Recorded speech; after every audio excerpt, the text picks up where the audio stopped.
Иң алдынга территориаль иҗтимагый үзидарә вәкилләренә бүләкләрне Татарстан премьер-министры урынбасары Васил Шахразиев тапшыра.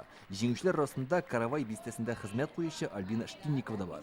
Без пенсионерларга булышабыз, балаларга бүләкләр яңа елга ясыйбыз. Мин бик шатланам, диплом алдым, медаль алдым. Диплом белән бергә 1 миллион сум грант та тапшырылды. Бу акчага бистәдәге балалар мәйданчыгын тәртипкә китерәчәк безди Альбина. Шулай ук шүп чарлар куела торган урынны рәтлисе бар. Акча калса, язын кар сулары җыела торган уйсу урынга таш улак куярга исәплиләр. Шул акчага кар сулары аксын өчен без бу каналны бетонировать итәбез. Каравай бистәсендәге территориаль иҗтимагый үзидарә 20 ел элек оешкан. Альбина безнең трәк ди халык. Менә мин шалтыраттым анага кар чистатканда.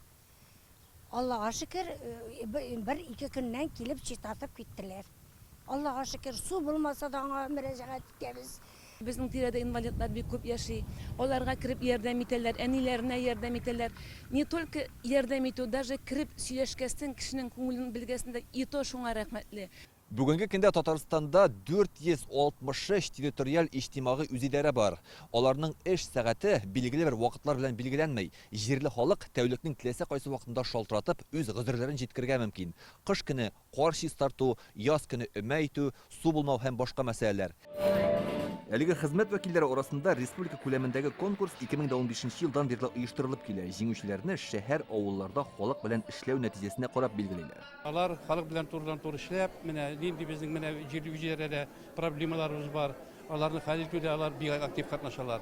Ул булмасын, менә төрле чаралар үткәрү, кешеләр белән очрашу, менә субботниклар үткәрү. Конкурсның грант фонды республика җитәкчелеге ярдәме белән 73 миллионга кадәр арттырылган. 500-гә якын территориаль үзидарә республикадагы халыкның 40%-на хезмәт күрсәтә. Алар мөһим социаль бурычларны үти. İçtimai эштә эшләгәчтән алар иң беренче шушы үзләре янында яшәгән халык белән эшлиләр. Алар инде менә муниципаль берәмнең власте бар һәм халык бар. Менә шушы икәре арасында бу якка да бөтен теләкләрне, мөмкинлекләрне, шелтәләрне җиткерәләр. Шуңа күрә менә ул безнең өчен, власть өчен дә һәм кешеләр өчен бик мөһим. 30 җиңүче билгеләнде. Бу эштә уңышка ирешүнең төп сәбәбе кешеләрне ярату ди монда килүчеләр.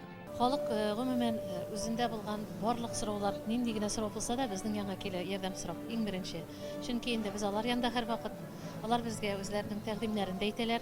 Һөнәрем буенча инде мин укытучы булам, ләкин мин шушы эшне сайлавымның сәбәбе халыкның бөтен проблемаларын чишергә, халык белән эшләргә яратам.